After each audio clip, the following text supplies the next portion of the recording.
Hi friends, അസ്സലാമു അലൈക്കും. എന്താണ് എല്ലാവരും വിശേഷം? സുഖമല്ലേ ഗൈസ്? ഞാനിതാ എൻ്റെ ഡെലിവറിക്ക് പോവുകയാണ് കേട്ടോ. എൻ്റെ ലൈഫിൽ ഏറ്റവും പ്രധാനപ്പെട്ട ഒരു കാര്യത്തിന് വേണ്ടിയിട്ടാണ് കേട്ടോ പോണത്. അപ്പോൾ ദുആക്ക് ചെയ്തിട്ടാണ് കേട്ടോ ഞാൻ ഇറങ്ങിയിട്ടുണ്ടായിരുന്നത്. ഇക്കാടെ ഉമ്മയാണ് കേട്ടോ നിൽക്കുന്നത്. പിന്നെ അതുപോലെ എൻ്റെ ഉമ്മ ഉണ്ട്. പിന്നെ ചെരുപ്പൊന്നും നമ്മളെ നോർമലി ചെരുപ്പൊന്നും പറ്റാണ്ടായിട്ടോ, നീരൊക്കെ കൂടിയിട്ട്. അപ്പം ഞങ്ങൾ 5 മണിക്കാണ് കേട്ടോ അവിടെ അഡ്മിറ്റിന് പറഞ്ഞിട്ടുണ്ടായിരുന്നത്. 3:30ക്കാണ് കേട്ടോ ഇറങ്ങിയത്. നിങ്ങളോട് പറയാം, എൻ്റെ ലൈഫ് ഏറ്റവും ഡിപ്രഷൻ നേരിട്ടൊരു എൻ്റെ ഡെലിവറി ലൈഫാണ് കേട്ടോ. ഞാൻ ഒരിക്കലും ഈ വീഡിയോ അപ്ലോഡ് ചെയ്യണ്ടെന്ന് വിചാരിച്ചൊരു വീഡിയോ ആണ്. കാരണം നിങ്ങളോട് പറയാൻ എനിക്ക് ഒരുപാട് വേദന എന്ന് പറഞ്ഞാൽ എന്താ പറയുക, ബ്ലഡ് ലോസായിട്ട് വിറയണൊരു സംഭവം വന്നിട്ടുണ്ടായിരുന്നു കേട്ടോ, ബ്ലീഡിങ് കൂടിയിട്ട്. അപ്പോൾ ആ ഒരു ടൈമിലുള്ള വീഡിയോസും കാര്യങ്ങളൊന്നും എനിക്ക് എടുക്കാൻ പറ്റിയിട്ടുണ്ടായിരുന്നില്ല. കാരണം നമുക്ക് ആ ഒരു ടൈമിൽ നമുക്ക് വീഡിയോ എടുക്കുക, അങ്ങനെ എടുക്കുക, ആ ഒരു ചിന്ത ഒന്നും ആവില്ലല്ലോ. അപ്പം ഞാൻ എന്നെക്കൊണ്ട് പറ്റണ പോലെ കുറച്ച് വീഡിയോസ് ഇതിൽ അപ്ലോഡ് ചെയ്തിട്ടുണ്ട്. അപ്പം ഞങ്ങളിവിടെ എത്തിയിട്ടുണ്ട് കേട്ടോ. വളാഞ്ചേരി നിസാർ ഹോസ്പിറ്റലിലാണ് കേട്ടോ ഞാൻ കാണിക്കുന്നത്. അവിടെ സൈറ ഡോക്ടറാണ് കേട്ടോ കാണിക്കുന്നത്. എനിക്ക് ട്രീറ്റ്മെൻറ്റ് ചെയ്തിട്ടുണ്ടായിരുന്നത് സെബൈൻ ഹോസ്പിറ്റൽ മൂവാറ്റുപുഴയിലാണ് കേട്ടോ എൻ്റെ ട്രീറ്റ്മെൻറ്റ് കഴിഞ്ഞിട്ടുണ്ടായിരുന്നത്. മാഷാ അല്ലാ, ഞങ്ങൾക്ക് 6 ഇയേഴ്സ് ആയിട്ടാണ് ഞങ്ങൾക്ക് ബേബി ആയിട്ടുണ്ടായിരുന്നത്. നിങ്ങളോട് പറയാൻ ഞാൻ ഒരുപാട് ആഗ്രഹിച്ചതാണ് എനിക്ക് ബേബി ഗേൾ വേണമെന്ന്. അങ്ങനെ മാഷാ അല്ലാ, എനിക്ക് ബേബി ഗേൾ തന്നെയാണെന്ന് എനിക്കറിയായിരുന്നു കേട്ടോ. 5th മന്തിലാണ് കേട്ടോ എനിക്കറിയാൻ കഴിഞ്ഞത് എനിക്ക് ബേബി ഗേളാണെന്ന്. ഞാൻ എപ്പോഴും ഇക്കാനോട് പറയും, എനിക്ക് ഫസ്റ്റ് ബേബി ഗേൾ മതി. കാരണം എനിക്കൊരു സിസ്റ്റർ ഇല്ല. അപ്പം എൻ്റെ കാര്യങ്ങൾ ഞാൻ ഷെയർ ചെയ്യുക എൻ്റെ ഉമ്മാനോടാണ്. സോ നമുക്കൊരു മോളുണ്ടെങ്കിൽ എന്താ പറയുക, അപ്പം എനിക്ക് എൻ്റെ ഉമ്മാനോട് ഷെയർ ചെയ്യാം, ഉമ്മക്ക് എന്നോട് ഷെയർ ചെയ്യുക. പക്ഷേ ഒരു സിസ്റ്ററിൻ്റെ പോലെ വരില്ലല്ലോ. പക്ഷെ ഞാനും ഉമ്മയും ഭയങ്കര ഫ്രണ്ട്ലിയാണ് കേട്ടോ. എൻ്റെ A to Z കാര്യങ്ങൾ ഞാൻ ഉമ്മാനായിട്ട് ഷെയർ ചെയ്യും കേട്ടോ. A to Z ആണ് കേട്ടോ ഷെയർ ചെയ്യാറ്. അപ്പം ഞങ്ങളെ റൂമും കാര്യങ്ങളൊക്കെയാണ് നിങ്ങളീ കാണുന്നത്. ഞാനിതാ ഡെലിവറിക്ക് പോവുകയാണ് കേട്ടോ.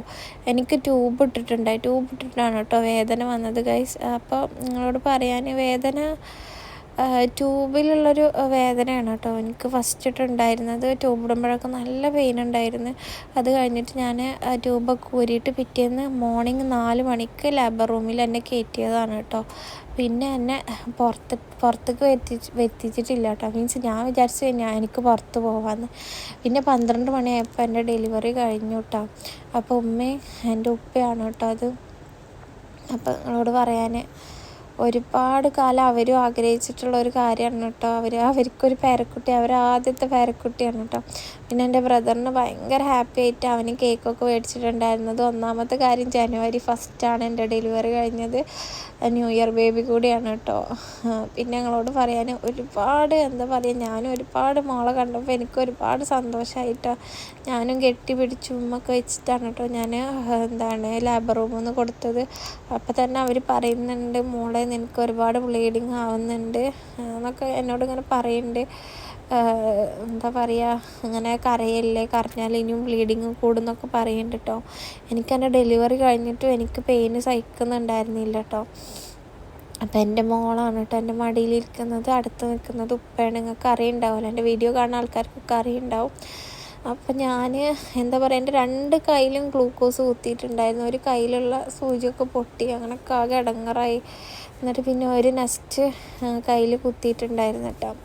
പിന്നെ ഇതാണ് കേട്ടോ ഞങ്ങളുടെ റൂമും കാര്യങ്ങളൊക്കെ.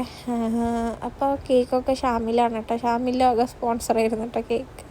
ഞാൻ അവനോട് പറഞ്ഞു, എന്തിനാടോ ഇപ്പോൾ വാങ്ങിയത്, നമുക്ക് പിന്നെ വാങ്ങിയാൽ പോരെന്ന് പറഞ്ഞപ്പോൾ അവൻ പറഞ്ഞു, വേണ്ട, ന്യൂ ഇയർ ബേബി ആകുമ്പോൾ ന്യൂ ഇയറിൻ്റെ അന്ന് കേക്ക് മുറിക്കണം എന്ന് പറഞ്ഞിട്ട് അവൻ്റെ വകയായിരുന്നു കേട്ടോ ഫസ്റ്റ് കേക്ക് വാങ്ങിയിട്ടുണ്ടായിരുന്നത്. അപ്പം ഞങ്ങളെ മോളെ കണ്ടാലും അറിയുണ്ടാവും, മോള് 3400 വെയിറ്റ് ഉണ്ടായിരുന്നു കേട്ടോ. മാഷാ അല്ലാ.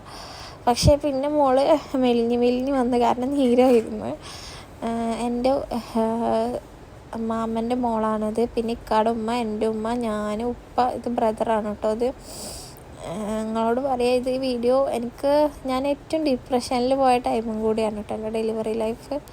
കാരണം പെയിന് സഹിച്ച് നിങ്ങളോട് പറയാൻ അത്രയും എനിക്ക് സ്റ്റിച്ചായാലും അതുപോലെ ഒരു തരം എന്താ പറയുക ക്ഷീണവും വിറയലും പിന്നെ എന്താ പറയുക, എനിക്ക് യൂറിൻ ഇൻഫെക്ഷനൊക്കെ ആയിട്ട് ഒരുപാട് പ്രാവശ്യം ഡോക്ടറെ അടുത്ത് വരലും പോക്കൊക്കെ ആയിട്ട് അതൊന്നും ഞാൻ വീഡിയോയിൽ അപ്ലോഡ് ചെയ്യാനൊന്നിനും നിന്നിട്ടില്ല. കാരണം എനിക്ക് എൻ്റെ മാനസികാവസ്ഥ അങ്ങനെ ഒരു മാനസികാവസ്ഥ ആയിരുന്നില്ല കേട്ടോ.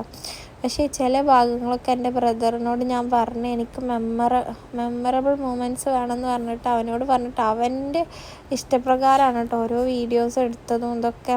പിന്നെ അവനും ഉമ്മാനോട് പറഞ്ഞിട്ടുണ്ടായിരുന്നു അവളെ ലേബർ റൂമിലേക്ക് കയറ്റുമ്പോൾ വീഡിയോ എടുക്കണം അങ്ങനെ എങ്ങനെയെന്നൊക്കെ പറഞ്ഞിട്ടുണ്ടായിരുന്നു. അവനക്ക് എക്സാം ആയിരുന്നു കേട്ടോ പിറ്റേ ദിവസം. അങ്ങനെ അവന് ഡെലിവറി കഴിഞ്ഞ പാട് അവന് എക്സാം കഴിഞ്ഞിട്ട് നേരെ വന്നത് ഇങ്ങോട്ടാണ് കേട്ടോ. അപ്പോൾ എന്താ പറയുക, എൻ്റെ ഉപ്പ എൻ്റെ ഡെലിവറിൻ്റെ അന്നാണ് കേട്ടോ നാട്ടിലേക്ക് എത്തുന്നത്. ഇക്കക്ക് വരാൻ പറ്റിയിട്ടുണ്ടായിരുന്നില്ല. ഇക്ക പിന്നെ ഒരു 30 ഡേയ്സ് ആകുമ്പോൾ ഇക്ക നാട്ടിലെത്തി കേട്ടോ മോളെ കാണാൻ വേണ്ടിയിട്ട്. ഞങ്ങൾക്ക് അപ്പോൾ ഒരു ഓർഡറും കാര്യങ്ങളൊക്കെ വന്ന കാരണം ഇക്കക്ക് വരാൻ പറ്റിയില്ല കേട്ടോ. ഇക്കയുടെ ഉമ്മയാണ് കേട്ടോ അത്. പിന്നെ ഇക്കയുടെ വീട്ടിൽ നിന്ന് വന്നതൊന്നും എനിക്ക് വീഡിയോയിൽ ഉൾപ്പെടുത്താൻ പറ്റിയില്ല കേട്ടോ. അവരെല്ലാവരും വന്നിട്ടുണ്ടായിരുന്നു, പിറ്റേ ദിവസം എല്ലാവരും ഉണ്ടായിരുന്നു കേട്ടോ. അപ്പോൾ അതൊന്നും എനിക്ക് എടുക്കാൻ പറ്റിയില്ല. കാരണം എനിക്ക് എന്താ പറയുക, നിങ്ങളോട് പറയാം അത്രയും പെയിനായിരുന്നു കേട്ടോ. പിന്നെ സെക്കൻഡ് ഡേ ആണ് കേട്ടോ ഇത്ത വന്നിട്ടുണ്ടായിരുന്നു, നമ്മളെ നോക്കണ ഇത്ത. ഇതാണ് കേട്ടോ നമ്മുടെ ബേബി. നിങ്ങൾക്ക് കാണാൻ വേണ്ടിയിട്ട് ഞാൻ വീഡിയോയിൽ ആഡ് ചെയ്തതാണ് കേട്ടോ. നമ്മളെ സെക്കൻഡ് ഡേ നമ്മളെ ബേബിയാണ് കേട്ടോ അത്. പിന്നെ ഒപ്പിച്ച് ഇതാ എനിക്ക് ഇളനീരൊക്കെ മേടിച്ച് കൊണ്ടു വന്നിട്ടുണ്ടായിരുന്നു. കാരണം ഡോക്ടർ പറഞ്ഞ് നല്ലോണം ഇളനീര് കുടിക്കാൻ വേണ്ടിയിട്ട്, കാരണം യൂറിൻ ഇൻഫെക്ഷനൊക്കെ കൂടിയിട്ടുണ്ടായിരുന്നു കേട്ടോ. നിങ്ങളോട് പറയുക, പെയിൻ എന്ന് പറഞ്ഞാൽ ഞാനിപ്പോഴും അത് എന്താ പറയുക കരയിലായിരുന്നു കേട്ടോ. അങ്ങനെ ബ്ലഡൊക്കെ കയറ്റുന്നുണ്ടായിരുന്നു ഹോസ്പിറ്റലിൽ നിന്ന്. കാരണം ബ്ലഡ് കയറ്റാൻ കാരണം ഇതാണ്, ബ്ലഡ് നല്ല ലോസായിട്ട് ആകെ നീരെടുത്ത് മുട്ടി. അപ്പോൾ അവർ പറഞ്ഞു ഇനിയും ആദ്യം പറഞ്ഞ് ബ്ലഡ് ചെക്ക് ചെയ്യാൻ. അപ്പം ഞാൻ കൂട്ടാക്കിയില്ല, എനിക്ക് ബ്ലഡൊക്കെ ഉണ്ട് പറഞ്ഞ് നിന്ന്. അങ്ങനെ പിന്നെ വിറയൽ കൂടിയപ്പോൾ ഡോക്ടർ പറഞ്ഞു ഇനി നിൻ്റെ വാക്ക് കേൾക്കാൻ പറ്റില്ല, ബ്ലഡ് ചെക്ക് ചെയ്തേ പറ്റുള്ളൂ. ബ്ലഡ് ചെക്ക് ചെയ്തപ്പോൾ തീരെ ബ്ലഡില്ല, ശരീരത്തിൽ ഫുള്ളും നീര് കയറിയിരിക്കുന്നു പറഞ്ഞ് ബ്ലഡ് ഇല്ലാണ്ട്. അങ്ങനെ ബ്ലഡ് കയറ്റൽ കഴിഞ്ഞിട്ട് അത് കഴിഞ്ഞ പാട് മരുന്ന് കയറ്റുന്നുണ്ട്. എനിക്കൊരു ദിവസം 4 കുപ്പി വീതമാണ് കേട്ടോ ഇങ്ങനത്തെ മരുന്ന് കയറ്റിയിട്ടുണ്ടായിരുന്നത്. വേദനയ്ക്കുള്ള മരുന്നാണ് കേട്ടോ, ആൻറ്റിബയോട്ടിക്കാണ്. പിന്നെ അതാ മോർണിംഗ് ഇഡ്ഡലിയും സാമ്പാറുമാണ് കേട്ടോ കഴിക്കണത്. ഉമ്മച്ചി മോർണിംഗ് പോയിട്ട് മേടിച്ചു കൊണ്ട് തന്നതാണ് കേട്ടോ. 7 ദിവസത്തോളം ഞങ്ങൾ ഹോസ്പിറ്റലിൽ കിടന്നിട്ടുണ്ടായിരുന്നു.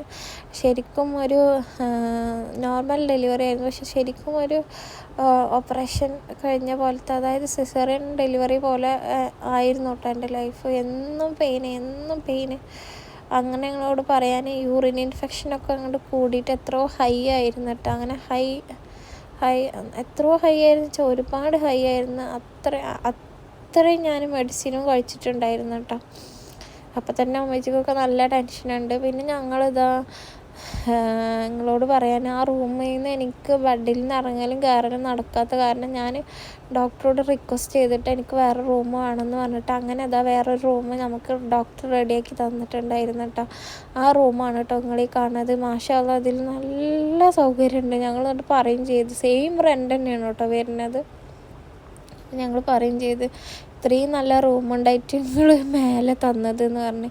അപ്പോൾ അവർ പറഞ്ഞു അന്ന് ഇവിടെ അവൈലബിൾ ആയിട്ടുണ്ടായിരുന്നില്ല പറഞ്ഞ്. അങ്ങനെ അവിടെ ആ റൂമിൽ നമ്മൾ ഒരു ദിവസമേ നിന്നുള്ളൂ കേട്ടോ. അപ്പോൾ നമ്മളെ താത്ത എന്നെ ഒരുപാട് എടുത്ത് പൊന്തിച്ചിട്ട് ബെഡിൽ നിന്ന് ഇങ്ങനെ തട്ടാണ്ട് പൊന്തിച്ചിട്ട് താഴത്ത് ഇറക്കിയിട്ടുണ്ട് കേട്ടോ. താത്ത നല്ലോണം കെയർ ചെയ്തിട്ടുണ്ടായിരുന്നു കേട്ടോ എന്നെ. ഹോസ്പിറ്റലിൽ നിന്നായാലും വീട്ടിൽ നിന്നായാലും ഒക്കെ ഉമ്മ ഫോൺ ചെയ്യാണ് കേട്ടോ ഇരുന്നിട്ട്. അപ്പോൾ ഞാൻ ജസ്റ്റ് പിന്നെ ഒന്ന് പെയിനൊക്കെ കുറഞ്ഞപ്പോൾ വീഡിയോ കൊടുത്ത് പിന്നെ വീട്ടിലെത്തിയപ്പോൾ ഗൈസ് വീണ്ടും പെയിന് തുടങ്ങിയിട്ടുണ്ടായിരുന്നു കേട്ടോ. അങ്ങനെ ഒരു 10-20 ദിവസത്തോളം എനിക്ക് പെയിൻ ഉണ്ടായിരുന്നു. അപ്പോൾ വീഡിയോ ഇഷ്ടപ്പെട്ടാൽ എല്ലാവരും ലൈക്ക് ചെയ്യുക, ഷെയർ ചെയ്യുക, സബ്സ്ക്രൈബ് ചെയ്യുക. നിങ്ങളെ ഡെലിവറിക്ക് ബുദ്ധിമുട്ട് അനുഭവിച്ചവരൊക്കെ ഒന്ന് സ്റ്റോറി ഇടുക കേട്ടോ. താങ്ക്